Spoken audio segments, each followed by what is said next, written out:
Assalamualaikum warahmatullahi wabarakatuh. Alhamdulillahirabbil alamin alladzi nahmaduhu wa nasta'inuhu wa nastaghfiruh wa na'udzu billahi min shururi anfusina wa sayyiati a'malina. May yahdihillahu fala mudilla lahu wa may yudlil fala hadiya lahu. Asyhadu an la ilaha illallah wahdahu la syarika lahu wa asyhadu anna Muhammadan abduhu wa rasuluh alladzi la nabiyya wa la rasula ba'dahu. Allahumma shalli wa sallim wa barik ala khatamil anbiya'i wal mursalin nabiyyina Muhammadin wa ala alihi wa ashabihi ajma'in, amma ba'd. Rabbi shrah li sadri wa yassir li amri wa hlul 'uqdatam min lisani yafqahu qawli. Rabbi zidni 'ilma warzuqni fahma. Subhanaka la 'ilma lana illa ma 'allamtana innaka antal 'alimul hakim. Jamaah Masjid As-Sudairi rahimahullah, wabil khusus para orang tua kita, para guru kita, para sesepuh, takmir masjid, pimpinan persyarikatan, tanpa menyebut nama, tidak mengurangi taklim saya. Mudah-mudahan kita semua senantiasa dalam perlindungan dari Allah Subhanahu wa Ta'ala. Alhamdulillah, kita bersyukur kepada Allah, nikmatnya datara Allah kucurkan di kesempatan kali ini. Di tahun yang baru 2026, Allah sampaikan, Allah panjangkan usia kita semua. Hakikatnya adalah liyabluwakum ayyukum ahsanu amalan, bahwa Allah Subhanahu wa Ta'ala alladzi khalaqal mauta wal hayata liyabluwakum ayyukum ahsanu amalan. Ada orang-orang, ada sahabat, ada saudara yang tidak mendapati nikmat atau kesempatan yang Allah berikan kepada kita. Allah panggil terlebih dahulu, sementara kita Allah panjangkan usia kita. Maka hakikatnya adalah ujian bagi kita semua, Bapak Ibu. Untuk apa? Liyabluwakum ayyukum ahsanu amalan, supaya kita semua bisa menghadirkan amalan-amalan yang terbaik. Maka mudah-mudahan di tahun yang baru ini Allah lebih berikan kesempatan bagi kita untuk menghadirkan amalan-amalan yang terbaik. Allah istiqomahkan kita semua dalam iman dan takwa, dan Allah lindungi kita semua dari berbagai macam mara bahaya dan musibah. Salawat serta salam berlimpah kepada junjungan kita Nabi Muhammad SAW, pada keluarganya, sahabatnya, tabi'in, umatnya, dan insya Allah kita semua yang istiqomah menjalankan tuntunan dan sunnah-sunnahnya. Hadirin sekalian yang dirahmati oleh Allah Subhanahu wa Ta'ala, sedikit sebelum melanjutkan kajian kita terkait dengan pedoman hidup Islami warga Muhammadiyah, mengingatkan kita semua betapa Allah Subhanahu wa Ta'ala amat sayang kepada kita semua. Buktinya apa? Buktinya Allah setidaknya sampai detik ini masih izinkan kita semua untuk melanjutkan kehidupan kita, merasakan nikmatnya karunia Allah Subhanahu wa Ta'ala.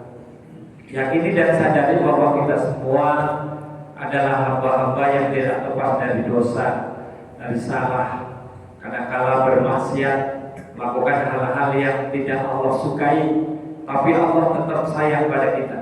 Allah tidak menghentikan bocoran nikmatnya kepada kita. Allah masih kasih kita nafas, masih kasih kita penglihatan, masih kasih kita pendengaran dan lain-lain sebagainya. Maka dari itu kita bersyukur kepada Allah dengan harapan di tahun yang baru ini akan lebih baik lagi kita jalani. Maka dari itu penting bagi kita untuk mengevaluasi diri kita sendiri. Kenapa? Karena yang paling paham akan diri kita ya kita, Pak, bukan orang lain. Yang paling ngerti terkait dengan kekurangan kita ya diri kita sendiri, bukan orang lain. Maka kata Nabi SAW, al-qayyisu man dana nafsahu wa amila ma ba'dal maut. Jadi orang yang cerdas itu, kata Nabi, adalah mereka-mereka yang mampu menilai diri mereka sendiri dan melakukan hal-hal sebagai persiapan untuk menghadapi kematian. Maka sibukkan diri kita untuk menghitung diri kita, bukan menilai orang lain. Sibukkan diri kita semua untuk menghisap kita sendiri, kita masing-masing, tanpa memedulikan kesalahan dan keburukan orang lain. Setelah itu kita menanamkan kesadaran yang luar biasa bahwa karena kita belum optimal beramal kebaikan dan beramal soleh di tahun yang kemarin, jangan sampai sama. Jadi harus lebih baik lagi. Harus banyak amal kebaikan yang kita hadirkan, meningkatkan ibadah dan lain sebagainya. Karena hakikat syukur itu adalah memaksimalkan dan menggunakan segala yang Allah berikan kepada kita dalam rangka apa, Pak Bu? Dalam rangka meraih ridho Allah Subhanahu wa taala. Ya bedahu dan fadla minallahi wa ridwana. Allah kasih kita sehat, Pak, sementara orang lain gak dikasih. Sehat walafiat itu sudah menjadi ideal. Sehat itu secara fisik, Pak. Enak makan, enak minum, nyenyak tidur, tidak ada penyakit. Itu namanya sehat, ya. Walaupun makan pakai nasi dan garam itu luar biasa nikmatnya, Pak. Yang penting kan lauknya, ada rendangnya, ya kan, ada telurnya, ada ikannya dan lain-lain sebagainya. Sehat, tapi tidak semua di antara kita afiah, Pak. Maka doa yang diajarkan kepada kita oleh Nabi adalah Allahumma afini fi badani. Ya Allah, afiatkanlah badanku. Kan doanya panjang, Pak. Wa afini fi basori, wa afini fi sami, dan selanjutnya. Kenapa? Badan kita sudah sehat, tapi kita tidak melakukan suatu kebaikan, suatu amalan yang Allah ridhoi. Nah, itu namanya tidak afiah. Sehat di badan kita, Pak, bisa jalan ke sana kemari, ya, berkilo-kilometer, tapi tidak pernah melangkah menuju masjid. Itu namanya tidak afiah. Kita tahu, Pak, yang namanya keutamaan sholat berjamaah, tapi kita nggak tergerak hati kita, tidak menggerakkan tubuh kita untuk hadir di masjid. Maka itu namanya tidak afiah. Hanya sehat saja. Nah, sehat walafiat itu sudah menjadi ideal, Pak, sudah menjadi pasangan kata yang tidak terpisahkan.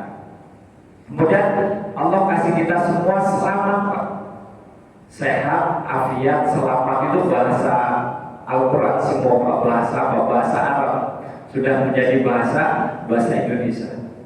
Sementara saudara-saudara kita terkena musibah, hilang harta benda, meninggal yang dicintai, sementara kita sehat, Pak. Sementara kita afiat, sementara kita selamat. Maka bersyukur kepada Allah Subhanahu wa taala. Nah, dengan syukur ini mudah-mudahan Allah tetapkan dan terus langgengkan nikmat-nikmat terbaik yang ada pada kita semua. Amin ya rabbal alamin. Bapak Ibu sekalian yang dirahmati oleh Allah Subhanahu wa taala, kita lanjutkan kajian kita terkait dengan kitab Pedoman Hidup Islami Warga Muhammadiyah. Kita sudah bahas bersama terkait dengan kehidupan pribadi, ya, baik terkait dengan akidah, kemudian akhlak, kemudian ibadah dan muamalah. Jadi 4 hal ini sudah kita bahas bersama-sama, bagaimana kita secara pribadi itu berkehidupan, entah itu di bidang akidah, di bidang akhlak, di bidang ibadah dan muamalah duniawiyah. Kemudian saat ini kita sampai pada bagian yang kedua, yaitu kehidupan dalam keluarga. Pertama kehidupan secara pribadi, sekarang kehidupan dalam keluarga. Apa yang tertulis di sini? Kedudukan keluarga. Keluarga merupakan tiang utama kehidupan umat dan bangsa, sebagai tempat sosialisasi nilai-nilai yang paling intensif dan menentukan. Karena itu menjadi kewajiban setiap warga Muhammadiyah untuk mewujudkan kehidupan keluarga yang sakinah, mawaddah warahmah, yang dikenal dengan keluarga sakinah, samawah atau samaran, atau keluarga harmonis. Bahasa Al-Qurannya itu keluarga sakinah. Nah, jadi Bapak Ibu sekalian, keluarga merupakan tiang utama kehidupan umat dan bangsa. Sebagai apa? Sebagai tempat sosialisasi nilai-nilai yang paling intensif dan menentukan. Jadi keluarga Pak, itu adalah fondasi utama, tiang utama terbentuknya tatanan masyarakat yang baik, yang soleh, masyarakat berbangsa dan bernegara. Agar kita mendapati tatanan masyarakat bernegara dan berbangsa yang baik, yang terinternalisasikan nilai-nilai keutamaan, maka harus ditopang dengan adanya unit-unit terkecil yang disebut dengan keluarga.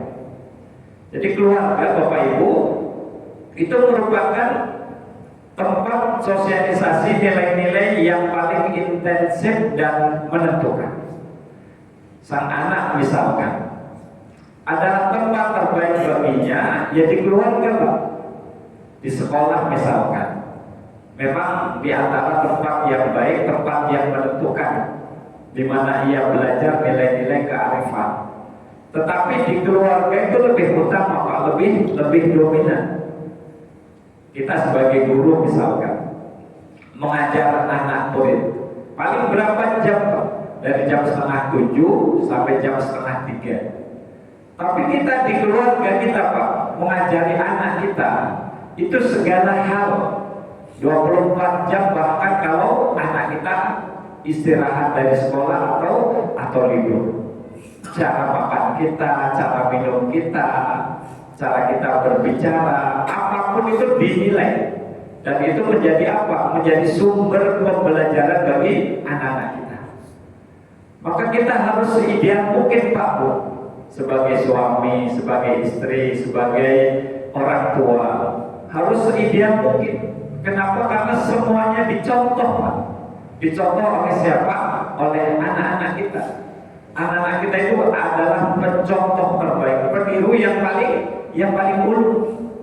Ketika kita belajar, mohon maaf, ketika kita berbicara yang santun kepada anak-anak kita, kepada pasangan kita, maka anak pun demikian Pak. Namun kalau kita berperilaku dan bersikap yang tidak patuh, kasar, tidak santun dalam bicara, ya suka mengejek, suka mencela, kalau ngomong itu suaranya kenceng, maka anak pun akan belajar Pak. Contoh kecil nih Pak, orang tua ya yang didapati oleh sang anak merokok. Kira-kira anak itu ikut gak Pak? Ikut merokok gak kira-kira? Oke lah kalau di rumah itu enggak, ya kan? Nggak mungkin juga dia minta ke ayahnya, wow, bapak saya kayaknya enak banget itu merokok, pas gitu. Kemudian dia minta minta, enggak bakalan, ya kan? Tapi anak kan penasaran, ingin merasakan apa yang dirasakan oleh ayahnya. Kenapa? Karena sang anak melihat ayahnya mempunyai kebiasaan merokok, yang tentunya suatu kebiasaan dilakukan karena ada rasa kesenangan di situ, ada rasa nikmat di situ. Akhirnya dia mencobanya di mana Pak? Di luar sama teman-temannya. Nggak sanggup atau nggak mampu beli satu bungkus, beli satu batang. Dia menghisap bareng-bareng gantian sama temannya. Kenapa? Karena dia penasaran. Akhirnya ketika dewasa akan menjadi apa? Kebiasaan, ya dia menjadi perokok yang tentunya akan menularkan atau apa istilahnya, mencontohkan kebiasaan itu kepada anak-anaknya. Maka seorang perokok akan menghasilkan keturunan perokok pula. Nah, gitu. Kenapa? Karena sekali lagi anak itu meniru Pak. Sehingga disebutkan di sini bahwa keluarga itu merupakan tempat sosialisasi nilai-nilai yang paling intensif dan menentukan. Ibu nih misalkan di rumah, pakaiannya rapi, pakaiannya tertutup aurat, nggak ngajarin ke anak Pak secara langsung. Kalau keluar pakai kerudung, kalau keluar pakai pakaian yang rapi, ibu nggak secara langsung ngomong demikian. Tapi sang anak itu berperilaku sebagaimana yang ibu lakukan. Nggak mungkin keluar terbuka auratnya Pak. Padahal belum wajib baginya untuk menutup aurat, masih kecil misalkan dia pakai kerudung, pakai pakaian yang rapi. Kenapa? Karena mencontoh ibunya. Tapi kalau ibunya pakaiannya serobot, maaf terbuka auratnya, pagi-pagi menemui tukang sayur pakai daster doang misalkan, ya, maka anak akan mencontoh bagaimana perilaku ibunya dalam berpakaian. Sang ibu misalkan suka nyanyi-nyanyi, suka joget-joget, suka karaoke, wama karaoke, ya, anak-anak pasti ikut, anaknya pasti ikut Pak. Maka dari itu, ketika kita ajarkan kepada anak kita nilai-nilai keutamaan yang sifatnya apa? Tatbiki, aplikatif, yang sifatnya adalah percontohan. Nggak langsung Pak kita ngajar kepada anak, tetapi anak belajar dari setiap apa yang kita lakukan. Maka dari itu, sebelum kita meminta sang anak menjadi soleh, kita harus soleh terlebih dahulu Pak. Sebelum anak sopan, kita harus sopan terlebih dahulu. Sebelum kita menginginkan anak kita lembut, kita harus lembut terlebih dahulu. Anak kita minta supaya dia jujur misalkan, kita bohong Pak, nggak bakalan kena itu Pak. Nah kalau ada orang nyari bapak, bilang aja bapak lagi tidur, padahal lagi main game, lagi main HP. Nah kalau ada orang nyari ibu, bilang aja ibu lagi pergi, padahal ada di rumah. Itu kan kebohongan, ya kan? Ada seorang ibu nyuapin anaknya dengan cara nakut-nakutin, entah nanti didatengin kutil anak lah apa segala macam, nakut-nakutin. Ibu pergi sebentar nak ya, padahal pergi seharian. Jadi banyak hal-hal yang dilakukan oleh orang tua tidak sadar, ternyata apa Bu? Anak itu mencontoh. Maka yang utama dalam mendidik anak adalah keteladanan Pak. Jadi kita contohkan terlebih dahulu. Nah, sono ke masjid, kitanya nggak ke masjid Pak, buka kaki rokok misalkan. Ya gimana anak mau ke masjid? Kalau ke masjid dia pasti tidak bahagia, tidak senang, atau mungkin lain-lain sebagainya. Sono ngaji, sementara kita nggak ngaji Pak. Coba kita nggak ngajarin ke anak secara langsung, tapi kita punya kebiasaan sesudah maghrib itu ngaji misalkan, anak pasti ikut Pak. Jadi begitu. Jadi sekali lagi, anak itu adalah pencontoh yang paling ulu. Dan nilai-nilai keutamaan yang diterima oleh sang anak dari kecil itu akan terpatri kokoh dalam dirinya untuk ia jadikan bekal berperilaku di tengah-tengah masyarakat di waktu dewasa. Maka ketika dia dihadirkan di keluarganya kelembutan, kesantunan, kesopanan, maka akan ia praktikkan itu Pak di kehidupan bermasyarakat ketika dewasa. Maka sekali lagi, bahwa keluarga merupakan tempat sosialisasi nilai-nilai yang paling intensif dan menentukan. 24 jam Pak. Saya sebagai guru misalkan bilang kepada anak, ya, nah kalau waktunya sholat ke masjid, waktunya sholat segera berhenti aktivitas, kemudian bergegas menunaikan sholat 5 waktu. Hanya sekedar himbauan saja Pak. Paling kita bersama anak ketika sholat duha, sholat duhur, sudah Ya kan, kecuali ada kegiatan mabit atau menginap ya, atau seperti pesantren kilat. Tapi kesehariannya sang anak bersama siapa? Bersama keluarganya. Kalau dia tidak mendapati sang anak, sang ayah itu memberikan contoh terbaik buat dirinya dalam apa? Dalam pembiasaan Islami sehari-hari, maka dia akan menjadi anak yang apa? Yang dia nasihat-nasihat guru ya akan lewat begitu saja. Kenapa? Karena tidak ada tempat untuk apa? Teraplikasinya nilai-nilai keutamaan yang dimaksud itu tadi. Nah, Bapak Ibu sekalian yang dirahmati oleh Allah Subhanahu wa taala, karena keluarga merupakan tempat yang paling intensif dan menentukan untuk mensosialisasikan nilai-nilai, maka kewajiban bagi kita untuk apa? Mewujudkan keluarga yang sakinah, mawaddah, warahmah.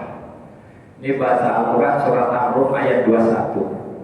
Litaskunu ilaiha wa ja'ala bainakum mawaddatan warahmah. Jadi sakinah, mawaddah, warahmah biasa disebut dengan samawa atau samara. Kalau kita sederhanakan dengan menyebut keluarga sakinah atau keluarga harmonis.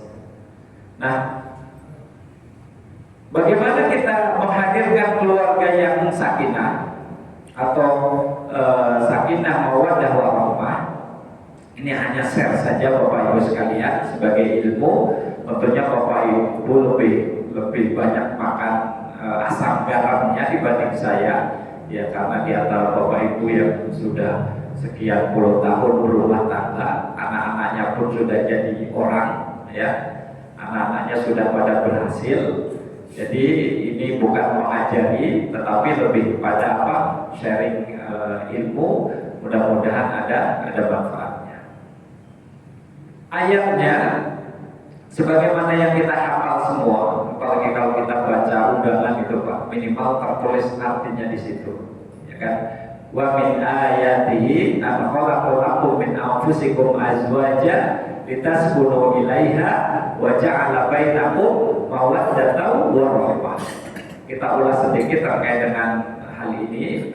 Yang pertama, apa Allah Subhanahu wa taala firmankan, dan di antara tanda-tanda kekuasaannya, di antara ayat-ayatnya, wa min ayatihi itu jamak, ya. Jamak dari apa? Dari ayatun. Kalau ayatun itu satu ayat, kalau ayatun itu banyak ayat. Adalah an-khalaqalakum min anfusikum azwaja, Allah ciptakan dari diri kita ini pasangan kita. Jadi pasangan kita ini ayat Allah. Suami kita ayat Allah, istri kita adalah ayat Allah Subhanahu wa taala. Ada ayat-ayat yang berharokat, berhuruf, ada titiknya, bisa kita baca. Ayat-ayat dalam surat Al-Fatihah, dalam surat Al-Baqarah, dalam surat Al-Mujadalah misalkan yang tadi yang dibaca imam. Tapi ada juga ayat-ayat yang tidak berharokat, tidak berhuruf Pak. Dia bisa ngomong, bisa ngomel, bisa marah, bisa kentut. Itu ayat Pak. Jadi pasangan kita itu adalah ayat Allah Subhanahu wa taala. Wa min ayatihi an khalaqalakum min anfusikum azwaja. Maka apa fungsi ayat Bapak Ibu sekalian? Minimal ada dua Pak fungsi ayat itu. Ya. Yang pertama untuk mendekatkan diri kita kepada Allah Subhanahu wa taala. Maka kata Allah Subhanahu wa taala dalam surat Al-Anfal, wa idza tuliyat 'alaihim ayatuhu zadatuhum imana. Kalau kita nih Pak, ya orang-orang yang beriman mendapati dibacakan ayat-ayat Allah, bertambah iman mereka, zadatuhum imana. Imam panjang bacaannya, kita senang aja Pak. Walaupun jamaah itu pintar, udah terlalu panjang, bukannya kita nggak suka Pak, karena pegel, karena berdiri. Batuk satu orang, masih lanjut imam batuk dua orang, tiga orang, empat orang. Akhirnya sang imam Allahu Akbar. Itu jamaah itu pintar. Dan memang beda, ya mendengarkan atau membaca bacaan ayat-ayat suci Al-Quran ketika dalam keadaan sholat, yakni berdiri maupun duduk atau beraktivitas di luar sholat. Makanya Imam Ali mengatakan kalau kita membaca Al-Quran ketika sholat itu pahalanya 100 derajat. Kalau kita membacanya di luar sholat dalam keadaan bersuci itu 50 derajat atau 50 kebaikan. Kalau kita membacanya dalam keadaan tidak sholat dan tidak bersuci, itu kita mendapatkan pahala 25 derajat atau 25 kebaikan satu hurufnya. Jadi yang paling utama adalah membaca Al-Quran ketika apa? Ketika kita berdiri sholat. Makanya afdhalus sholat tulal qunut atau afdhalus sholat tulal qiyam. Sholat yang terbaik adalah yang lama berdirinya.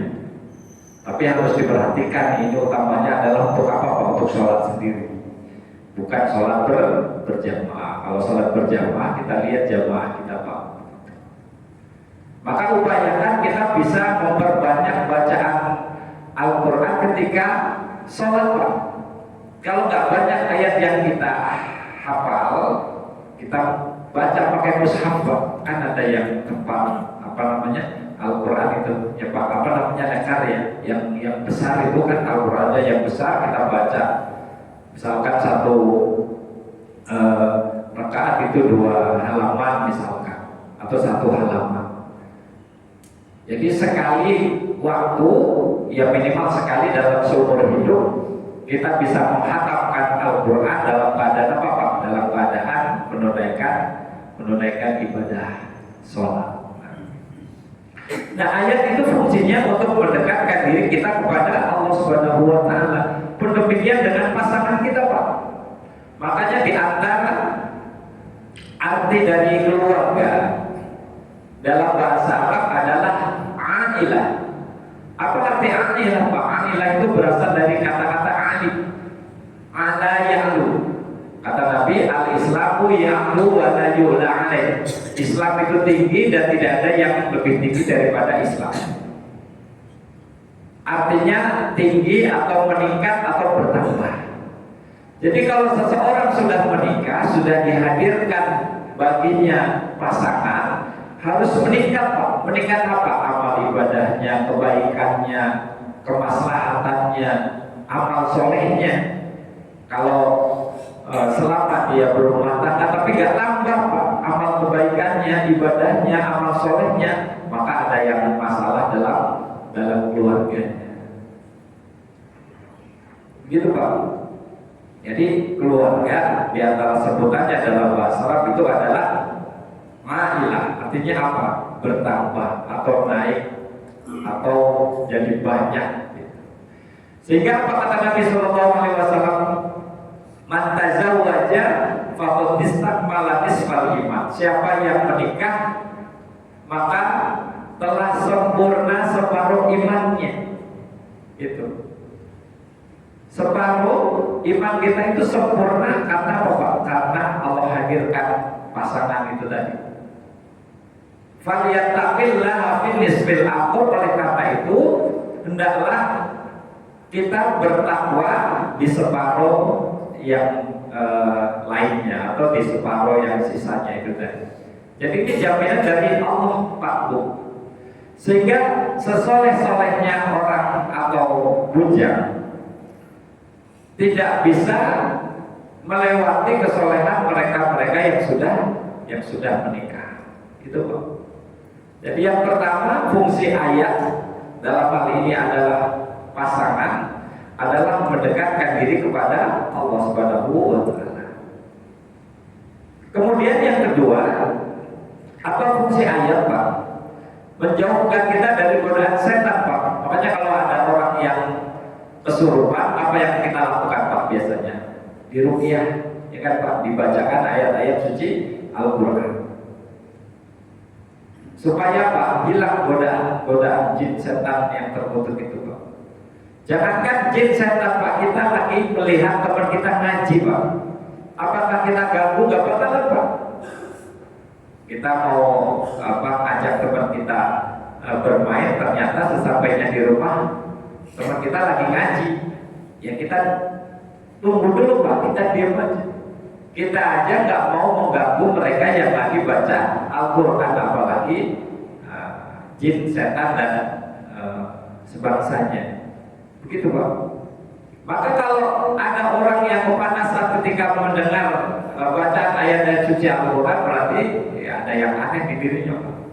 Mungkin dia setannya, ya kan, kepanasan telinganya mendengarkan bacaan ayat-ayat suci Al-Quran. Al-Quran itu artinya apa Pak? Bacaan.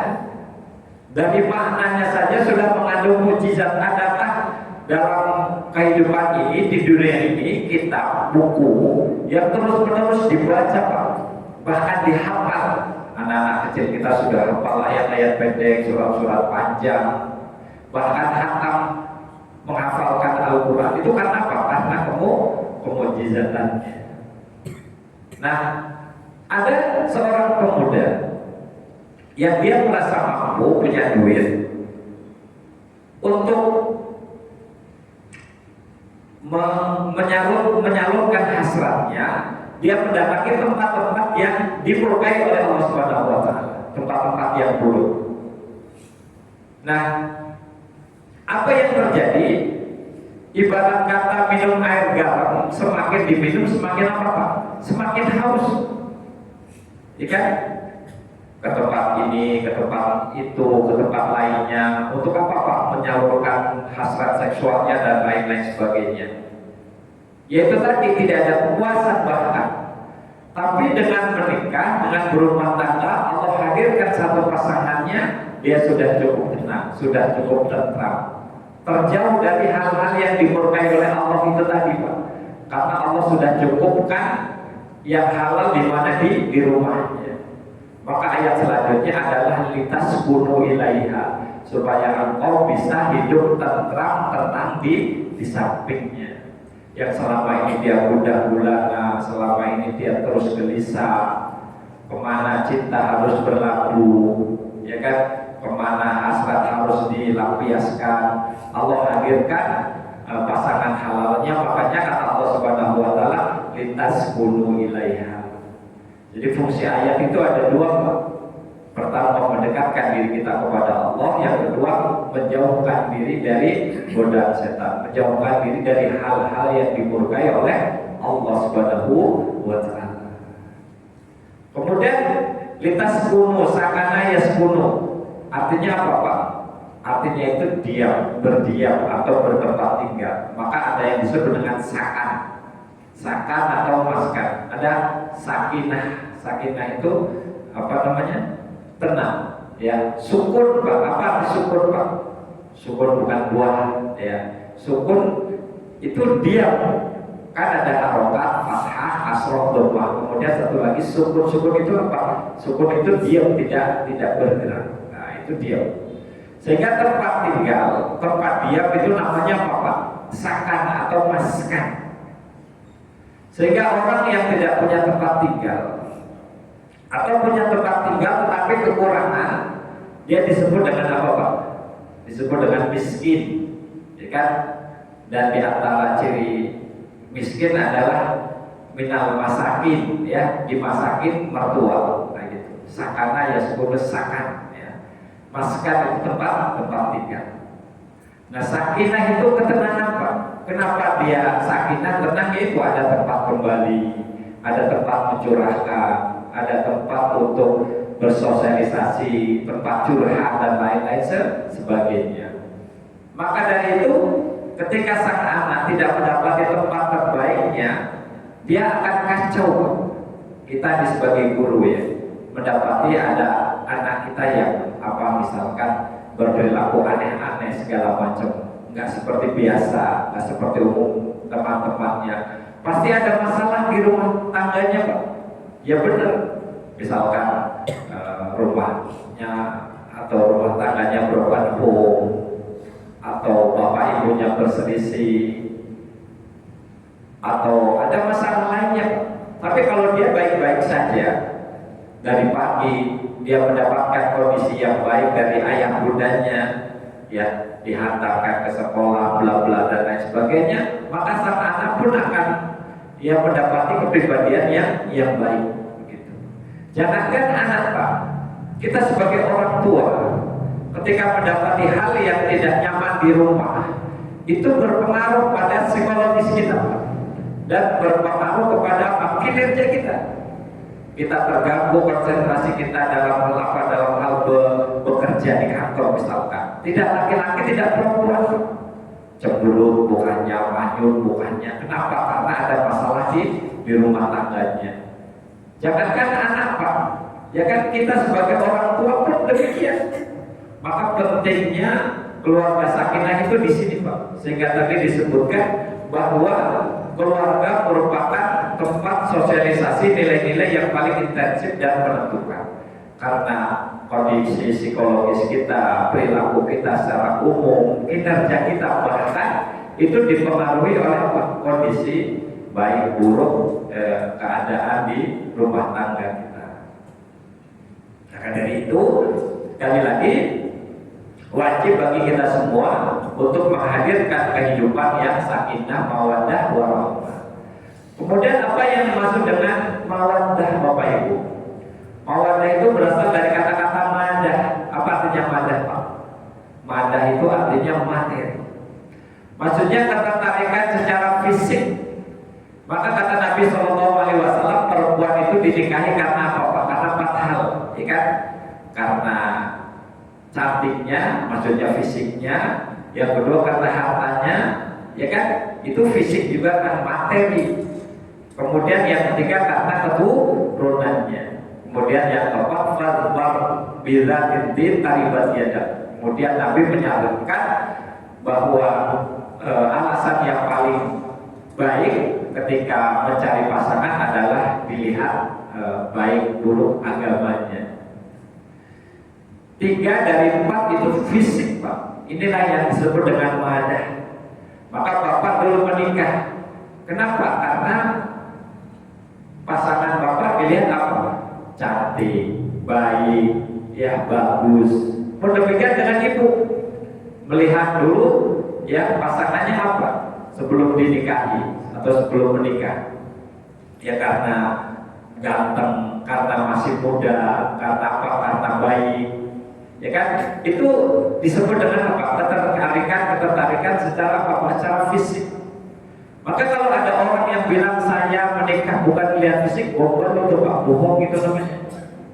Kenapa dia nggak nikah sama nenek-nenek saja kan?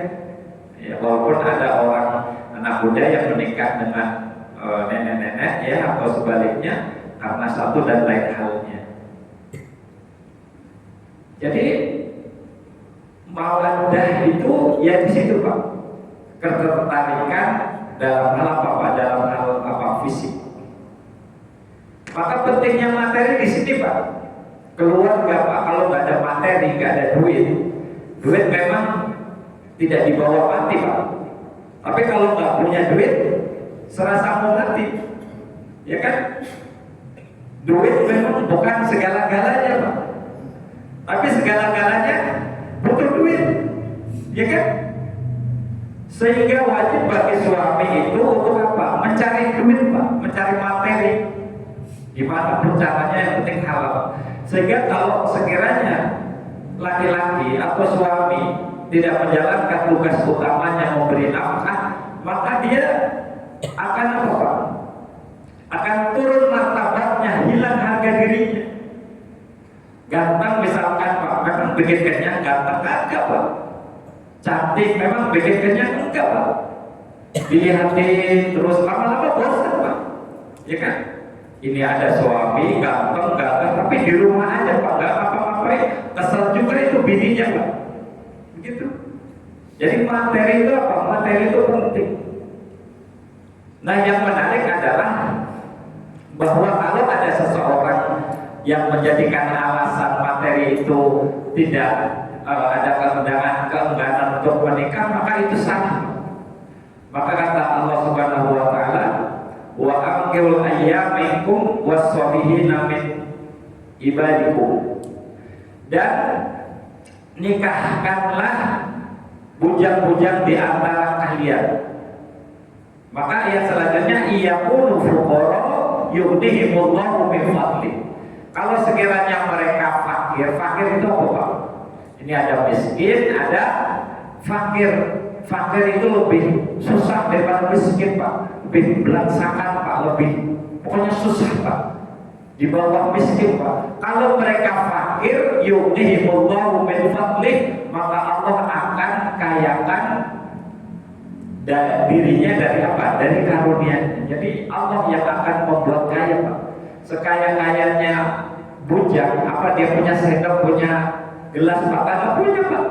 Apakah dia punya rumah tangga? Nggak punya. Mungkin dia punya rumah doang, tapi rumah tangga nggak punya. Itu.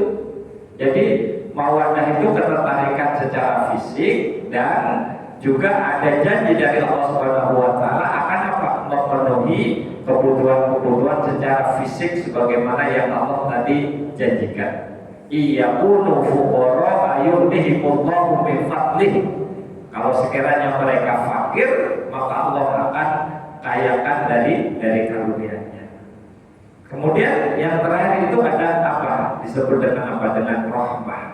Rahmah itu begini Pak. Tadi kan sebelum nikah seseorang lihat yang sifatnya apa menarik.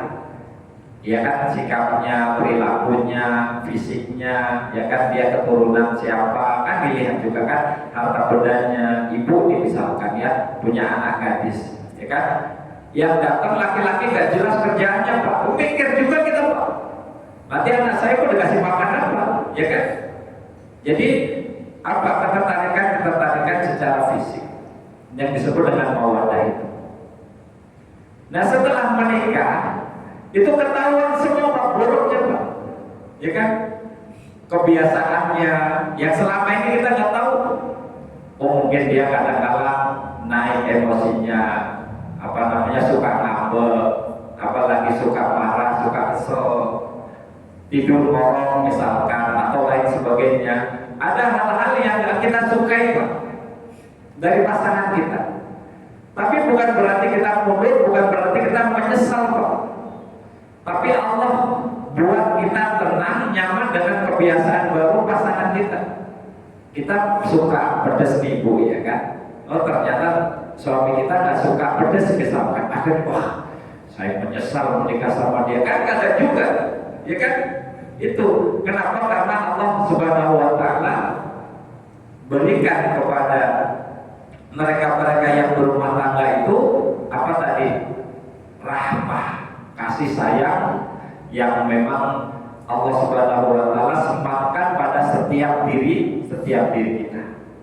Sehingga kekurangan-kekurangan yang kita lihat di pasangan kita bukan menjadikan kita sebagai alasan untuk mencari keburukannya, tetapi sebaliknya sebagai peluang bagi kita untuk apa? Menghadirkan kesempurnaan. Supaya apa? Supaya kita bisa menambalnya, supaya kita bisa apa? Menjadikannya, menghargai kita dengan apa? Dengan hal-hal yang kita berikan kepadanya. Ada rahim Pak, Allah kan Ar-Rahman Ar-Rahim. Kata Ar-Rahman menjadi salah satu nama dalam Al-Quran. Surat Al-Fatihah diawali dengan menyebut nama Ar-Rahman Ar-Rahim, ya, Bismillahirrahmanirrahim. Kemudian Alhamdulillahirabbil alamin, diulang lagi Ar-Rahmanir-Rahim, ya, Ar-Rahmanir-Rahim. Perempuan dikasih rahim Pak, ya kan, tempat ya berlindung yang paling nyaman bagi janin. Kenapa bayi itu menangis ketika dilahirkan Pak Bu? Apa nilai filosofisnya? Karena bisa jadi jabang bayi itu khawatir Pak. Khawatir apa? Tidak mendapati tempat yang paling nyaman, paling aman selain apa Pak? Di rahimnya. Dia khawatir tidak mendapati tempat yang paling nyaman setelah ia keluar dari kandungan ibundanya. Maka kalau ada ibu-ibu yang hamil, itu yang memperhatikan dia, yang care sama dia, yang peduli sama dia itu siapa? Siapapun yang di sekitarnya, ya betul. Kita lagi duduk, ada ibu-ibu hamil, misalkan di tempat umum atau di fasilitas umum atau di kendaraan umum, kita persilahkan terlebih dahulu. Semuanya menghormati Pak. Ya kan?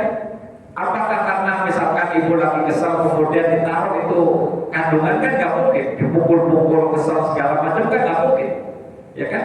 Jadi tempat yang paling nyaman, itulah yang disebut dengan rahim itu tadi. Jadi terkait dengan hal ini, ya rahmat yang Allah Subhanahu wa Ta'ala berikan kepada kita dengan hadirnya pasangan kita adalah bahwa tadi harapan-harapan yang kita inginkan sebelum menikah ternyata tidak sesuai ekspektasi, tapi tidak menjadikan kita mundur ke belakang, tapi tetap berjalan. Kenapa? Karena sekali lagi tujuan dari berumah tangga itu adalah dalam rangka meraih ridho Allah Subhanahu wa Ta'ala, ya bedahuna fadlan minallahi wa ridwan. Bapak Ibu sekalian yang dirahmati oleh Allah Subhanahu wa Ta'ala, maka dari itu sekali lagi bahwa kewajiban bagi kita semua untuk mewujudkan keluarga yang sakinah, mawaddah, warahmah, yang dikenal dengan apa? Keluarga sakinah. Nah, Bapak Ibu sekalian yang dirahmati oleh Allah Subhanahu wa Ta'ala, kita suruh jam berapa Pak? 4 menit lagi. Oke. Tuntunan keluarga sakinah, jadi di Muhammadiyah itu ada tuntunan keluarga sakinah. Ya, bukunya itu bagus ya, tuntunan keluarga sakinah menurut Muhammadiyah. Jadi ada beberapa item untuk sampai kepada keluarga sakinah. Saya persingkat saja. Yang pertama apa? Harus didasarkan pada akidah yang kokoh. Maksudnya apa? Perbaharui niat kita. Bahwa niat berumah tangga itu harus apa Pak? Ya bedahuna fadlan minallahi wa ridwan, mencari ridho Allah. Jadi bukan untuk membahagiakan diri. Kalau ada orang menikah karena ingin bahagia, siap-siap sengsara Pak. Kalau ada seseorang menikah atau menikahi orang lain supaya mendapatkan hartanya, siap-siap kecewa Pak. Kalau seseorang menikah karena lihat fisiknya, siap-siap apa? Siap-siap kecewa. Maka dari itu dia harus apa Pak? Harus meluruskan niatnya. Di sini kan ada teman-teman yang masih menderita, dalam artian belum menikah, ya kan? Tapi rata-rata kita sudah semua. Jadi harus apa? Harus kita luruskan niat kita. Maka kita sebagai istri misalkan berkewajiban untuk menaati suami kita. Itu sudah menjadi kewajiban Pak Bu. Siapa yang mewajibkan? Allah Subhanahu wa Ta'ala. Ibu punya anak laki-laki misalkan Bu. Apakah ibu menginginkan sang anak ketika dewasa punya pasangan atau istri yang taat, yang baik? Kan tentunya demikian ya Bu. Iya. Kemudian ibu gak mau juga kalau misalkan anak kita, anak laki-laki kita punya apa? Punya pasangan atau punya istri yang tidak taat, yang tidak baik, kan kita nggak mau. Maka ketika kita sebagai istri taat kepada suami, maka insya Allah ketika nanti anak laki-laki kita punya pasangan, maka pasangannya adalah pasangan yang soleh. Begitu. Pun demikian sebagai laki-laki. Kenapa dia harus wa'ashiruhunna bil ma'ruf, yang mempergauli pasangannya dengan cara yang ma'ruf? Karena perintah Allah Subhanahu wa Ta'ala. Perintah Allah bukan lainnya. Jadi itu Pak, kita harus apa? Kita harus luruskan ya. Kita sebagai anak misalkan, kenapa harus hormat pada orang tua? Ya karena perintah Allah. Kita sebagai orang tua harus baik kepada anak, harus tanggung jawab, harus care, harus peduli kepada anak, ya karena itu perintah Allah Subhanahu wa Ta'ala. Kamu itu tidak tahu diri, bapak sudah capek-capek nyari uang, kamu yang kurang ajar begitu, gak boleh ada begitu. Maka gak ada istilahnya menyesal mama ini mengandung kamu, membesarkan kamu, ternyata kamu begini. Tidak ada. Siapa di antara kita yang bisa memastikan bahwa suatu saat anak saya begini begitu? Kan nggak ada Pak. Kalau kita boleh request ya, saya ingin dilahirkan dari rahim seorang perempuan yang dia kaya raya misalkan, kan nggak bisa. yang dia anak presiden misalkan atau istri presiden, kan tidak bisa Pak. Jadi semuanya sudah menjadi ketentuan Allah Subhanahu wa taala, takdir Allah Subhanahu wa taala. Maka apa? Luruskan niat kita semua gitu. Jadi itu yang pertama Bapak Ibu sekalian yang dirahmati oleh Allah Subhanahu wa taala, harus didasarkan pada akidah yang kokoh, yakni luruskan niat kita berumah tangga itu ya berdakwah dapat minallahi wa ridwan. Kemudian yang lainnya insya Allah kita lanjutkan di lain kesempatan. Itu aja Bapak Ibu sekalian yang bisa saya sampaikan, mudah-mudahan manfaat, mudah-mudahan berkenan. Kalian ada yang mau ditanyakan Bapak Ibu? Mudah-mudahan nggak ada ya? Mudah-mudahan nggak ada. Nggak ada Pak ya? Mohon doanya setelah ini saya ada safari dakwah ke daerah Panimbang. Panimbang itu daerah pesisir di Pandeglang. Ya, ada kegiatan dakwah di sana 2 hari sampai besok Ahad. Doakan mudah-mudahan lancar perjalanan dan kegiatannya mendatangkan ridho Allah Subhanahu wa taala. Amin ya rabbal alamin. Terima kasih atas segala perhatian. Mohon maaf atas segala kesalahan. Saya akhiri nurul qalam wa yasurun. Wabasyiril mu'minin. Wassalamualaikum warahmatullahi wabarakatuh.